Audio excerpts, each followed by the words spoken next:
My ex always demands my disability vehicle on weekends, treats it like his toy while I lose my freedom, appointments, and any life I had. Our situation: I have a disability vehicle due to physical and mental health issues. My ex has a two-seater van that doesn't fit our children in. He has never made any moves to change his vehicle. It's his baby, even though it costed us so much in repairs over the years. When we were together, he would use my vehicle to ferry the kids about. However, every time we have split up, he demands my car and says I'm being unreasonable not letting him use it. He has the kids on a Saturday and Sunday.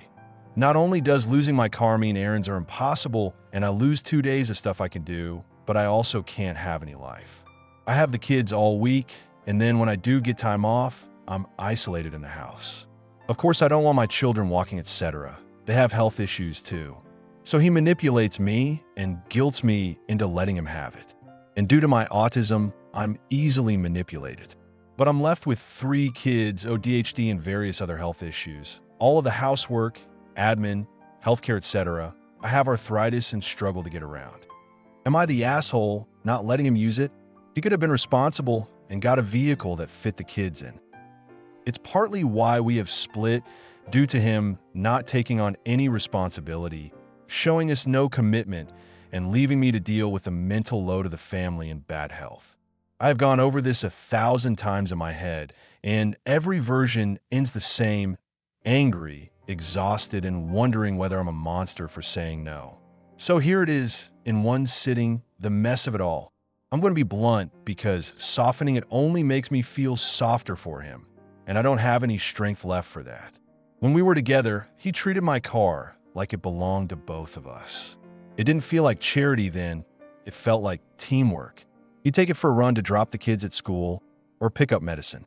He'd complain about his van and laugh it off like it was a quirk. "It's my baby," he'd say, running a hand over the battered steering wheel like it was a restless animal. I believed him because what else do you believe when you're trying to hold a family together? I believed that one day he'd change it, or at least try. I believed he'd step up. That belief was expensive in money, in time, in my body. Here's the thing: my vehicle isn't a luxury. It's adapted so I can get the kids in and out without breaking myself. It has higher seats, more room, a ramp for a friend who sometimes needs it, padding where little bodies catch, straps for equipment, and the kind of space you need when 3 kids with appointments, nebulizers, and sensory needs are barging through morning routines. It's not pretty, it's functional. I fought for it with paperwork, appeals, and stressed out phone calls. It didn't come as charity.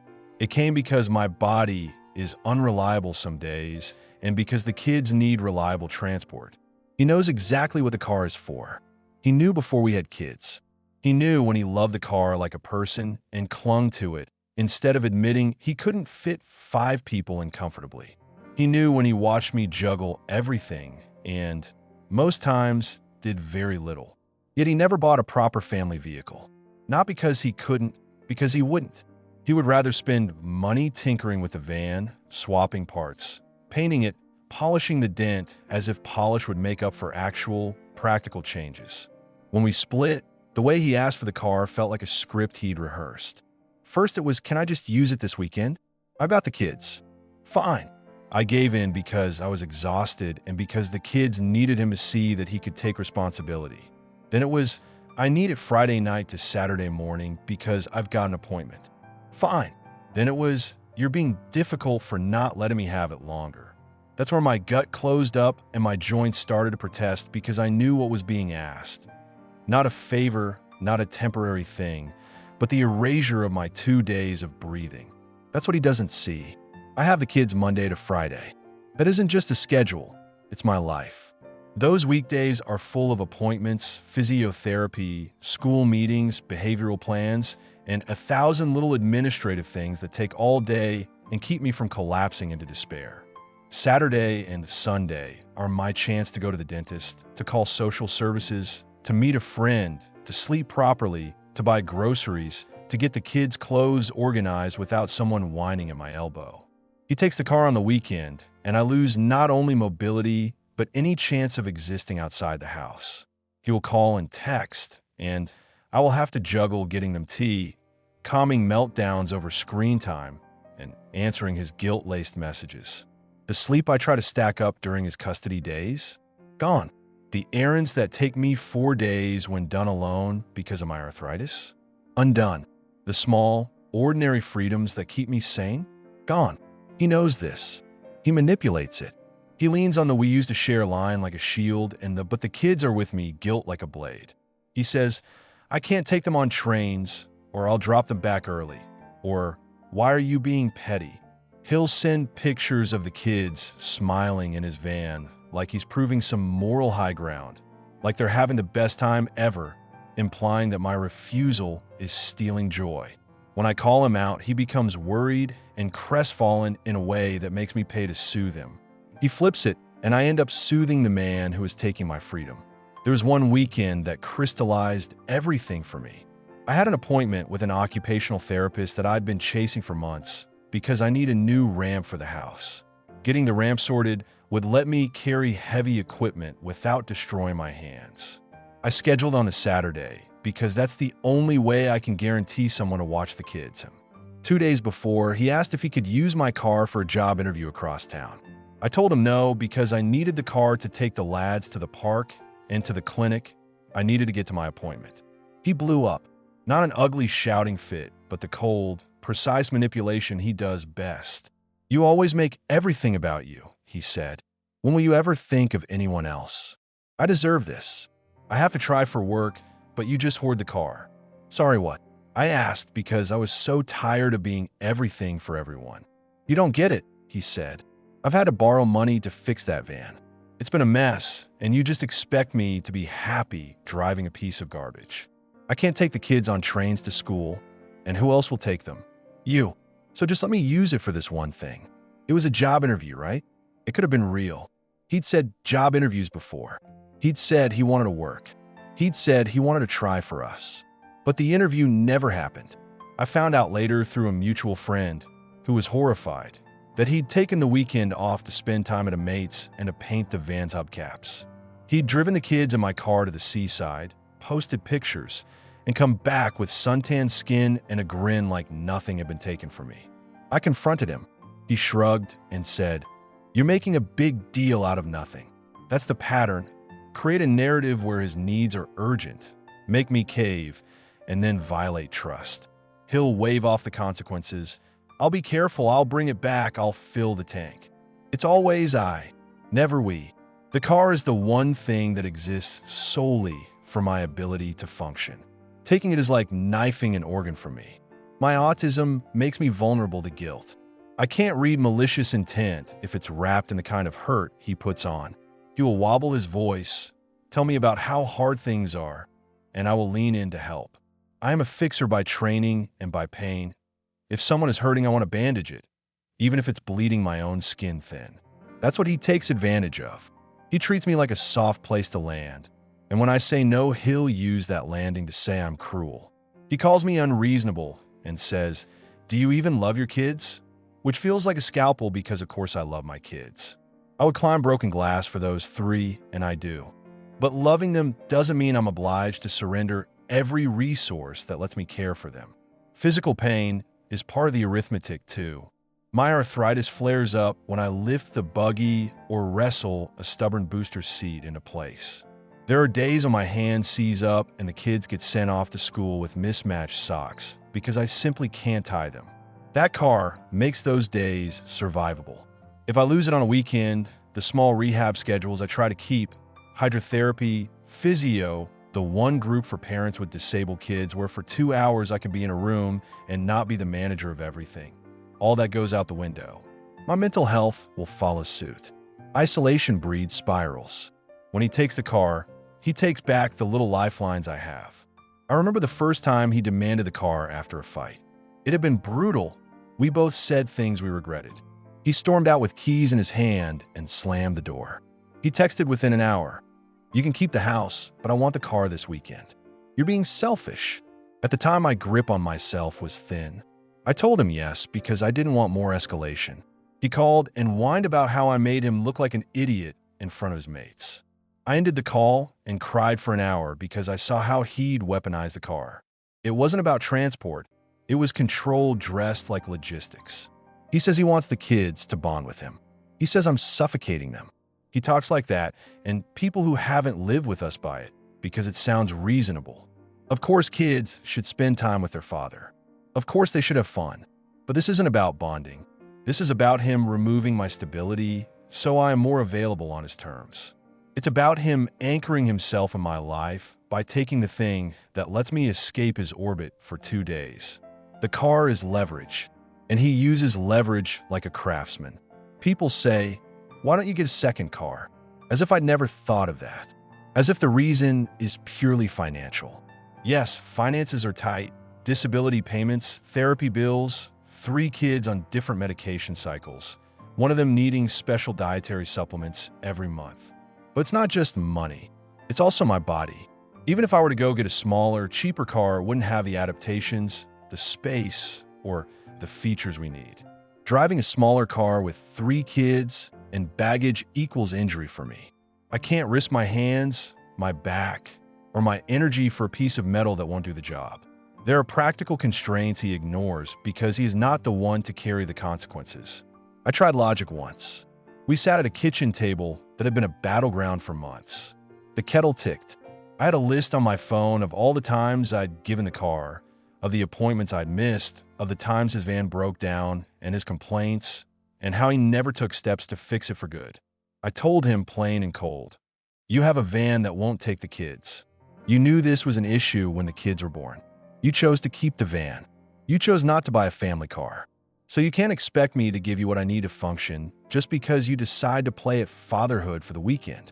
He leaned back and smiled like I had tricked him. "You're trying to make me the bad guy," he said smoothly. "You know I love them. You know I would give anything." He reached across the table as if to take my hand, and I moved it away because the hand was his business card manipulation. He'd used that same touch to soften me in the past. The way he'd press his thumb against my knuckle and say I was being dramatic. There's a particular kind of narcissism in many manipulators. They can hurt you and then act like hurt itself is proof of their love. When I refused, he called his mother and used her like an amplifier. "She won't let me take the kids," he told her, making his voice small and wounded. She messaged me, private and furious. "Why are you being so difficult? He needs to see them." I could hear the righteous anger through the screen, and my chest tightened. I started to break because everyone else was lining up on his side simply because he complained louder and better. That's the worst part. He's practiced at playing victim so well that the world flips in his favor. I went to mediation once, naive and hopeful that a neutral person could lay down rules. The mediator asked about transport. I told the truth. He sat there and wrote on a pad about fairness and custody and compromise. It felt formal and safe. But in the meeting, the ex presented an altered reality. Suddenly, he'd applied for something. He tried to get an adapted van and been refused. He might have mentioned a parents' class he'd attended. The mediator looked at me like both of us were parents juggling obligations, and the solution floated was, share the car, split weekends, take turns, share the car, take turns, say that aloud, and listen to how much it erases the logistics of my life. On paper, that looks tidy. In practice, it means my weekend plans evaporate on ad hoc demands. It means if his plans change, I am left to juggle everyone's needs without access to the one piece of equipment that keeps me upright. In the months after mediation, I watched him become more reckless because he knew he could lean on the agreement. He'd borrow the car just this once and then push back the return time, and I'd scramble to pick up prescriptions, rearrange appointments, or cancel the physiotherapy that keeps my walking steady. The agreement didn't protect me. It emboldened him. He knew the law would be vague, and he knew the courts would prefer compromise over punishment. I found a message on his phone one day. It was from a woman at a car club, and she'd said how pretty his van looked and how she loved the new rims. I stared at that message and thought about the number of times he'd told me he was saving for a family car. He never was. He was spending on vanity and theatrics that fed his ego. He'd chosen the paint job over a proper back seat. You could say I was bitter, but the feeling that churned in me was more than spite. It was the heat of someone who'd been lied to for years. I'd carried the heavy work of our family, and he spent the money like it was accessory to his identity. I want to make clear how the children are affected. They're not trophies he waves when it suits him. They're people with needs. My eldest has sensory overload and needs space and routine. The middle one has breathing difficulties and sometimes needs a nebulizer mid-trip. The youngest is autistic with severe meltdowns triggered by being cramped and loud. They are not conveniently portable. When he takes them in his two-seater van, he claims to carpool with his friend or use a booster seat in the back of a mate's truck. He improvises. He thinks improvisation is an adventure. I know improvisation is a risk. Once, he tried to fit a child seat in the passenger side and had to hold a kid in place using his knee while driving because he hadn't planned for two kids in the back. He thought it was a funny story. I nearly called the police when I heard it because that's not funny. That's horrifying. If you can laugh about risking your child, then you don't value safety. And still he has the gall to accuse me of overreacting. He'll look me in the face and say I'm controlling, that I'm stifling the family because I can't bend. He frames my caution as selfishness. He makes himself the martyr who has been denied the right to be a father because of my stinginess. He acts wounded while he puts the kids at risk or at least at inconvenience. He doesn't track their medications reliably when he has them. He doesn't respond to school emails. He forgets therapies. But take my car for a weekend and he becomes a saint. I'm not immune to looking at myself and wondering, maybe I could be more flexible. Maybe I could let him have it now and then and plan around it. Maybe I'm stubborn and petty. So I tried setting clear rules. 2 weekends a month. Always return by 8 p.m. Sunday. Fill the tank. No long trips without notice. And evidence of insurance and booster seats. I created a shared calendar. I sent texts confirming times. He complied for a while like a man performing an act. He'd pick it up, drive off, and return with a smug little smile. And then the day would come when he'd text an extra hour or be late or not show up. The rules didn't hold because he never respected the underlying principle, that his choices had consequences for other people. There are moments of raw cruelty he uses to break me down. Once, after a week of tension, he sent a photo of himself in my living room with the kids sprawled around him, and the caption, "Look, they're happy." Then he waited an hour and texted me 3 times asking where he could move a bench from my garage into his van. The implication was surgical. I'm here, you're not. And yet, I was the one feeling excluded. He does things to make me see my own inadequacy. It's psychological warfare dressed as co-parenting. It's exhausting explaining this to people because they think I'm splitting hairs. They don't live with me. They don't feel the creeping dread of losing access to the one thing that lets me be both parent and adult. They don't understand the life-saving margins I have to maintain. They conflate this with stubbornness. Just let it go, some say. Make things easy. Those are easy words to say when your mobility isn't limited by arthritis and your mental load isn't constant and your bank account isn't a cobbled-together string of benefits and ETAs. I took a hard line once. I hired a friend to be with me while I called our solicitor. The solicitor told me to keep the car by all means necessary. She said if his custody arrangement was just weekends, that doesn't give him legal claim to my adapted vehicle. She told me to document everything, to log dates, so that if it went to court, I had a record.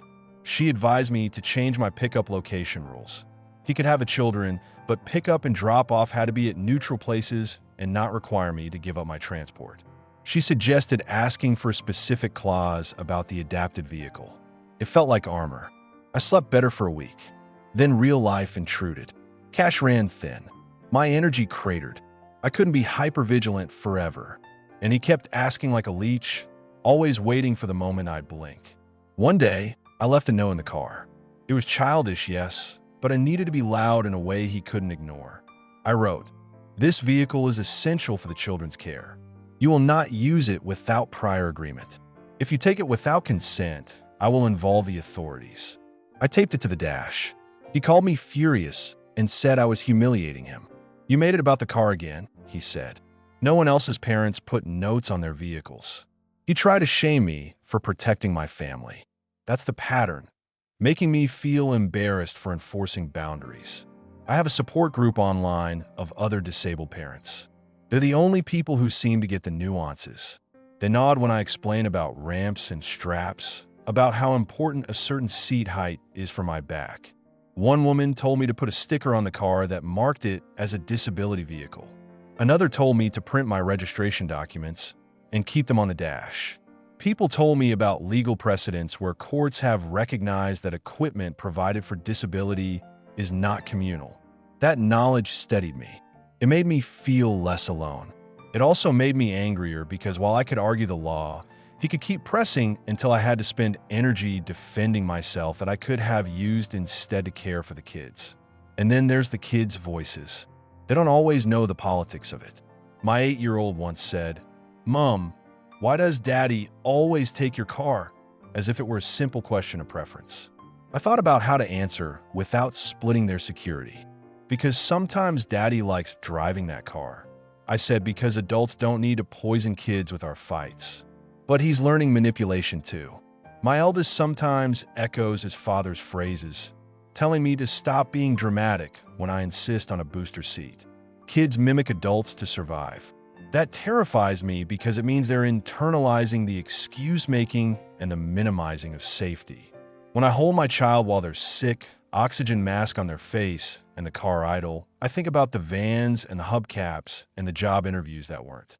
When I lift the buggy and my knees scream, I remember the weekends he took like a thief. I think about the life he's chosen, my baby, the van, the tinkering, the freedom to dawdle. And I think about my life, the planning, the appointments, the pain. Not glamorous, not romantic, terribly practical and terribly heavy. People ask, why not call the police if he takes it without permission? Because the police tend to see it as a domestic argument over who gets what. They're overwhelmed and underinvolved. They can reclaim a stolen vehicle, but then the kids are in the middle for a few hours, and trauma is trauma. I don't want my children to be the subject of a police intervention over transport. That's not a win. It's punishment for them. The legal path is brutal. It eats money and time I don't have. So I exist in this limbo of trying to be fair and being taken advantage of. Sometimes I fantasize about the perfect response. A letter from a solicitor, a court order, a judge who says this vehicle is sacrosanct and he cannot touch it.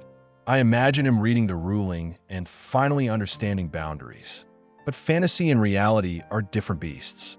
In reality, people drag things out because litigation is expensive and time-consuming. And in reality, he has no shame about continuing to push until the game is no longer fun for him. I have had to teach myself to say no without padding it in apologies. That was a skill I'd never needed before because conflict had been smoothed over with his carelessness. I now rehearse phrases like, "No, you cannot use the car this weekend." I keep them short. I don't explain. I don't justify. I don't add a catalog of reasons because he will take those reasons and find an angle to bite. Saying no has freed me in tiny ways. It's a muscle. At the same time, I'm trying to hold the family together in the most humane way I can. I book alternate transport when necessary, taxis with adapted seats, a neighbor who can step in sometimes, a charity that lent me a ramp last winter. Those resources help, but they're frayed and finite. They aren't a replacement for a dedicated disability vehicle. They're a patch. My life is a patchwork. Every weekend, he takes the car, he rips a piece from my quilt. I have to be honest, sometimes I think of leaving it to him and walking away myself. But then I think of the children and how many decisions fall to me about their health care. If I give up the car, I give up my ability to be present in the way they need. I give up access to doctors who are strict with appointment times. I give up the gentle control of their routines that keeps meltdowns rare. I'd be sacrificing my children's day-to-day for his casual weekend. People will read this and say I'm being defensive. They'll say maybe I could be kinder. They'll suggest therapy, mediation again, couples classes, to soften the temperament. I have tried many of those things. He shows up, performs, and then reverts. That's the pattern of abusive or manipulative relationships. Surface-level promises and deep-level neglect. You can't therapy away a fundamental unwillingness to change. You can't mediate someone's lack of responsibility into responsibility. So am I the asshole? That's the question that keeps me awake at 3 a.m. when my hands are stiff and the house is quiet, because the kids sleep and I am left to worry about the coming week. I think about the last time he took the car. He returned 2 hours late. The kids were tired. One had a grazed knee because they'd been running in a place he hadn't checked. He laughed it off, and I watched him as if seeing a stranger. He expected me to be grateful he'd given them a good weekend. There was no contrition. There was only entitlement. I think the real question is this: how do you call a thing what it is when language fails? Is it controlling to protect your resources? Is it selfish to insist on stability? The world gives complicated answers. People who see only the snippets will judge bluntly. People who live the full chronology will see the erosion. The car is simultaneously practical and symbolic. Symbolic in that it represents respect for the work I do quietly every day. Practical in that without it, my life becomes a maze. If someone asked me for advice, I would say don't accept the role of the victim in negotiation, because the person asking for the favor will treat you like a doormat. Draw boundaries with clarity and documentation. Use legal advice where possible. Recruit witnesses. Ask for pickups at neutral points. Insist on evidence when he claims to need it. Protect your health and the children's safety without apology. Find your allies, friends, neighbors, online communities who will show up so you don't face it alone. And crucially, train your no muscle. It is the only armor you have that doesn't cost money. I do not sleep peacefully yet, but the nights where I can rest for a few hours without the dread of a planned weekend theft are getting more frequent. I've started to make backup plans before he shows up with the crocodile tears. I carry a little notebook and log times. I've started to keep emergency cash in a sealed envelope. I've joined a parent group where someone offers to take my kids once a month so I can go out without the oncological stress of prepping for car absence. Those tiny adjustments don't solve everything, but they make breathing possible. Most of all, I've learned to listen to my instincts. My instincts say that his pattern is not about a van or a job or even fatherhood. It's about survival of his ego and the avoidance of responsibility. Those are not crimes that need forgiving. They are reasons to protect yourself. So, am I the asshole for not letting him use the car? No. I am a person trying to keep a fragile life functioning. I am a mother trying to preserve the children's safety and my ability to care for them. His inability to buy a suitable vehicle, to respect agreements, or to take on the mental load does not become my responsibility to fix at the expense of our family's well-being. If that makes me firm, let it. If that makes him angry to the point he calls me unreasonable, then he can be angry. He can be the funny man with his baby van and his hubcaps and his Instagram photos. I will be the one who keeps the medical appointments booked and the children fed, and I will say no when the cost is mine. But I will also keep trying to find a way to make weekend custody possible without surrendering my lifelines. That's the real work. Not cruelty, not capitulation, but negotiating a life that doesn't ask me to disassemble myself for someone else's convenience. If people call me cold for defending my car, I will stand coldly and protect what lets my children survive. If being called the asshole helps me keep my seatbelt fastened and my kids safe, then I'll wear that label like armor and move on.